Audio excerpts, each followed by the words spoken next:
இன்றைக்கு நாம் தியானிக்க இருக்கிற வசனம் பிலிப்பியர் 4 அதிகாரம் 11 வசனம். என் குறைச்சலினால் நான் இப்படி சொல்லுகிறதில்லை, ஏனெனில் நான் எந்த நிலையில் இருந்தாலும் மன ரம்யமாயிருக்க கற்றுக்கொண்டேன்.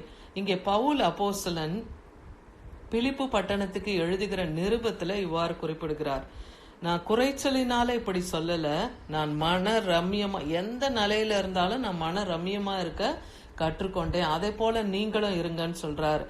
ஏன்னா இந்த உலகத்துல பண ஆசை இல்லாதவர்களாய் நீங்க நடக்கிறவர்களா இருக்கணும், போதும் என்கிற மனம் வேணும்னு எபிரேயர் 13 அதிகாரம் 5-6 வசனத்துல சொல்றாரு. நீங்கள் பண ஆசை இல்லாதவர்களாய் நடந்து உங்களுக்கு இருக்கிறவைகள் போதும் என்று எண்ணுங்கள். ஏன்னா இங்க ஆண்டவராகிய இயேசு கிறிஸ்து என்ன சொல்லியிருக்கிறார்? நான் உன்னை விட்டு விலகுவதும் இல்லை, உன்னை கைவிடுவதும் இல்லைன்னு யோசுவாவுக்கு வாக்கு பண்ணின தேவன் இன்றைக்கு நமக்கும் வாக்கு பண்ணுகிறார். அவரை நாம் நம்பி இருக்கும் போது அவர் நம்மை கைவிடுவதும் இல்லை, நம்மை விட்டு அவர் விலகுவதும் இல்லை. பண ஆசை இல்லாமல் இருங்கன்றாரு. ஏன்னா அதனாலே நாம் தைரியம் கொண்டு கர்த்தர் எனக்கு சகாயர், நான் பயப்படேன், மனுஷன் எனக்கு என்ன செய்வான் என்று சொல்லலாமே என்றார். அப்ப கர்த்தரை மாத்திரம் நாம நம்பி இருக்கும் போது, ஏன்னா தேவனை நீங்க நம்பும் போது அவர் ஒரு பொழுது உங்களை கைவிட மாட்டார். அந்த எண்ணம் நம்முடைய மனதுல இருக்குமானால் நம்ம என்ன சொல்லணுமா? கர்த்தர் நமக்கு சகாயர், நான் பயப்படேன் என்கிற அந்த அறிக்கையை நாம கர்த்தருக்கு முன்பாக நாம அறிக்கை செய்கிறவர்களாய் காணப்படணும். அதுதான் விசுவாசம். தேவன் பேர்ல நாம் நம்பிக்கை வைக்கும் போது, அவரை மாத்திரம் நம்ம விசுவாசிக்கும் போது கர்த்தர் நம்மை ஆதரிப்பார், நம்மை மன ரம்யமாய் அவர் வாழச் செய்ய அவர் வல்லமை உள்ளவரா இருக்கிறார். அதனால இந்த பணத்தாசை உங்களுக்கு வேண்டாம் அப்படின்றாரு. ஏன்னா போதும் என்கிற மனதோடு கூடிய தேவ பக்தியே மிகுந்த ஆதாயம். ஏன்னா யாக்கோபை நம்ம பாக்குறோம், அவங்க சகோதரனை அவர் வஞ்சித்து சகோதரனுடைய கைக்கு தப்பி அவர் ஓடுறாரு இல்லையா? அப்போ தேவனிடத்துல போய் ஒரு இடத்துல அவர் இரவு தூங்கும் போது அங்க தேவ தூதனை அங்க சந்திக்கிறத பாக்குறோம், கர்த்தருடைய தூதனை அங்க சந்திக்கிறத பாக்குறோம். அங்க அவர் என்னன்னு சொல்லி புலம்புறாரு, நான் இருக்க இடமும் உண்ண உணவோ உடையும் கொடுத்து என்னை நீங்க ஆதரித்தீங்கன்னா மறுபடியும் நான் என் சகோதரனு கரத்துக்கு நான் தப்பி இங்க வந்தானா இந்த இடத்துல ஒரு பலிபீடத்தை கட்டுவேன்னு சொல்றாரு இல்லையா? அப்போ அவருக்கு அப்ப அவசியமா இருக்கிறது என்ன? உண்ண உணவு, உடுக்க உடை, இருக்க இடம். அப்ப அதுதான் பேசிக், எல்லாருக்குமே அதுதான் பேசிக் இல்லையா? அந்த போதும் என்கிற மனதோடு கூடிய தேவ பக்தி, தேவ பக்தியில நாம இருந்து கொண்டு போதும் என்கிற மனதோடு இருந்தாதான் அது மிகுந்த ஆதாயமா நமக்கு இருக்கும்னு சொல்லப்படுது.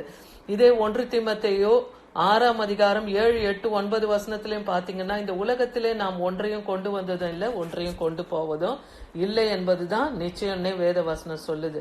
ஏன்னா உண்ண உணவும் உடுக்க உடையும் நமக்கு உண்டாயிருந்தால் அதுவே போதும் என்று இருக்க கடவோம்னே இங்க பவுல் அப்போஸ்தலன் சொல்லுகிறத பாக்குறோம். ஐஸ்வர்யவான்களாக விரும்புகிறவர்கள் சோதனையிலும் கண்ணியிலும் மனுஷர் கேட்டிலும் அழிவிலும் அமிழ்த்துகிறத மதிக்கேடும் சேதமுமான பலவிதமான இச்சைகளிலும் விழுகிறார்கள். அப்போ ஐஸ்வர்யவான் ஆகணும்னு சொல்லி இன்னைக்கு பணத்தை தேடி ஓடி அதை சம்பாதிக்க போகிறவங்க எதுல விழுந்து போறாங்க? சோதனையிலும் பிசாசு வைக்கிற கண்ணிகளிலும் அவங்க சிக்குண்டு தவறான வழிகளில் போய் அவங்க அந்த ஆதாயத்தை தேடிக்கொள்றாங்க இல்லையா? அந்த பணத்தை தேடிக்கொள்ளும் போது அது அவங்களுக்கு மதிக்கேடும் சேதமுமான பலவிதமான இச்சைகளுக்கு காரணமா அமைஞ்சிடுது. அதனால அந்த பணத்தாசை வேண்டாம், ஐஸ்வர்யவான் ஆகிற எண்ணம் நமக்கு வேண்டாம். தேவன் நமக்கு இந்த உலகத்துல என்ன கொடுத்திருக்கிறாரோ அதிலே நாம் திருப்தியாய் வாழ பழகி கொள்ள வேண்டும். ஏன்னா பண ஆசை தான் எல்லா தீமைக்கும் வேறா இருக்குன்னே வசனம் சொல்லுது. சிலர் அதை இச்சித்து விசுவாசத்தை விட்டு வழுகி அநேக வேதனைகளாலே தங்களை உருவ குத்தி கொள்ளுகிறார்கள்னு இங்க பவுல் அப்போஸ்தலன் சொல்லுகிறத பாக்கிறோம். அப்போ அந்த பணத்தாசை தான் எல்லா தீமைக்கும் வேறா இருக்கு. அப்போ ஒரு மனுஷனை கேடான காரியங்களை செய்ய வைத்து அவனை பாவத்தில இச்சையிலையும் விழ செய்கிறது அந்த பணத்தாசை. அப்ப அதை விட்டு நீங்க நீங்கணும்னா தேவனை பற்றி கொண்டு தேவ பய பக்தியோடு அவரை மாத்திரம், அவர் தான் நமக்கு ஆதாயம்னு நாம வாழும்போது தேவன் நம்முடைய அன்றாட தேவைகளை சந்திக்க அவர் வல்லமை உள்ளவரா இருக்கிறார். ஏன்னா அவருடைய கிருபை காலை தோறும் புதிதா இருக்கு. ஒவ்வொரு நாளும் அவர் கிருபையிலே நம்மை தாங்க அவர் வல்லமை உள்ளவரா இருக்கிறார். 1 தீமோத்தேயு 6:11 சொல்றார், நீ தேவனுடைய மனுஷனே இவைகளை விட்டு ஓடி நீதியும் தேவ பக்தியும் விசுவாசத்தையும் அன்பையும் பொறுமையும் சாந்த குணத்தையும் அடையும்படி நாடு. அப்போ இந்த உலக இச்சை இல்லையா, மாம்சம், இந்த உலகத்தினுடைய இச்சை, இதுல இருந்தெல்லாம் நாம் பிசாசு, இதுக்கெல்லாம் நம்ம விலகி இருக்கணும் இல்லையா. அப்போ நீ தேவனோடு நீ இருக்கணும். தேவ மனுஷனாய் நீ இன்னைக்கு இருக்கிறன்னா, கர்த்தருடைய பிள்ளைகளா இன்னைக்கு இந்த சத்தியத்தை கேட்கிறவர்களா நாம் இருக்கிறோம்னா, இன்னைக்கு நாம என்ன பண்ணணும்னா, தேவனுடைய நீதி என்னன்னு நாம தேடணும். தேவ பக்தியிலே நாம் நிலைத்து இருக்கணும். தேவனிடத்திலே நாம் விசுவாசத்தை வைத்து அவரிடத்திலே நாம் அன்போடும் பொறுமையோடும் சாந்த குணத்தை அடையும்படியாக நாடுகிறவர்களா இருக்கணும். இப்படி நாம் இருக்கும்போது நம்முடைய தேவைகளை தேவன் சந்திப்பார் இல்லையா. நமக்கு பரிபூர்ண ஆசீர்வாதத்தை தேவன் கொடுக்க வல்லவர். என பிலிப்பியர் 3:8 சொல்றார், அது மாத்திரமல்ல, என் கர்த்தராகிய இயேசு கிறிஸ்துவை அறிகிற அறிவின் மேன்மைக்காக எல்லாவற்றையும் நஷ்டம் என்று நான் எண்ணினேன் இங்க பவுல் அப்போஸ்தலன் சொல்றார். அப்ப ஆண்டவராகிய இயேசு கிறிஸ்து தான் உங்களுக்கு ஆதாயம்னு நீங்க நினைச்சீங்கன்னா, மற்றவைகளை எல்லாம் அவர் எப்படி நஷ்டம் என்றும் குப்பை என்றும்லாம் அவர் என்னென்னே சொல்லுவார்.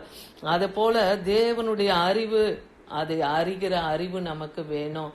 அதை நாம் தேவனிடத்திலே கேட்டு பெற்றுக்கொள்ளணும். ஏன்னா அவர் ஆனந்த ஞானம் உள்ள தேவன் இல்லையா. அவர் பரம்பொருள், சகலத்தையும் ஆளுகிறவர், சகலத்தையும் உண்டாக்கினவர் அவர்தான்.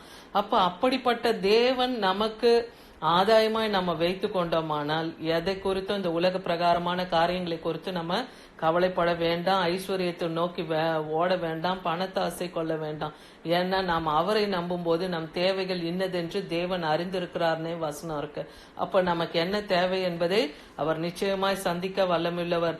இதே பிலிப்பியர் 3:7 அதுக்கு முந்தின வசனம் பாத்தீங்கன்னா, எனக்கு லாபம் என்று இருந்தவைகளை எல்லாம், அவைகளெல்லாம் கிறிஸ்துவுக்காக நான் எல்லாத்தையும் நஷ்டமாக எண்ணினேன்னே இங்க பவுல் அப்போஸ்தலன் சொல்றார். அவர் படித்த கல்வி பாத்தீங்கன்னா, பவுல் அப்போஸ்தலன் அவ்வளோ படிப்பு படித்திருக்கிறார். அதன் மூலமா அவர் எவ்வளவு பொருட்கள், பணத்தை ஈட்டி இருக்கலாம். ஆனா அது எல்லாத்தையும் அவர் என்ன நஷ்டம் என்று, குப்பை என்று அவர் எண்ணினார். தேவனை மாத்திரமே ஐஸ்வர்ய சம்பன்னராகி அவரை பற்றி கொண்டார். அவருக்காக எல்லாவற்றையும் செய்ய அவர் வந்தார்னு பாக்கிறோம்.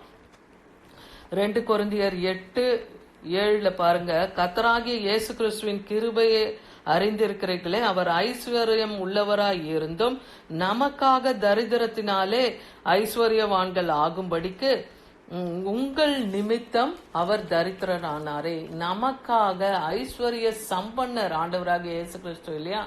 ஏன்னா இந்த பூமியின் நிறைவும் வானத்தின் நிறைவும் அவருடையது. அப்ப அவருடைய கரத்திலிருந்து நம்ம பெற்றுக்கொள்ள முடியும். அந்த அறிவு நமக்கு வேணும். அதுதான் தேவனை அறிகிற அறிவு. அப்போ தேவனிடத்திலே கேட்கிற அந்த ஞானத்தை நாம் கேட்கணும். ஏன்னா ஐஸ்வர்ய சம்பன்னராகிய அவர் இந்த பூமியிலே மனுஷகுமாரனாய் நமக்காக அவர் தரித்திரரானார். நம்மை ஐஸ்வர்யவான் ஆக்கும்படியாக அவர் தரித்திரரானார். இந்த அறிவு நமக்கு இருந்தா போதும். நாம் தேவனை நோக்கி கேட்கும் போது நம்முடைய எல்லா குறைவுகளிலும் கிறிஸ்து இயேசு நிறைவாக்குவார். அப்ப நம்ம தேவனிடத்திலே அந்த நிறைவை பெற்றுக்கொள்ளும் போது நம்முடைய வாழ்க்கை எப்படி இருக்கும்? மன ரம்யமாய் இருக்கும். ஆமென்.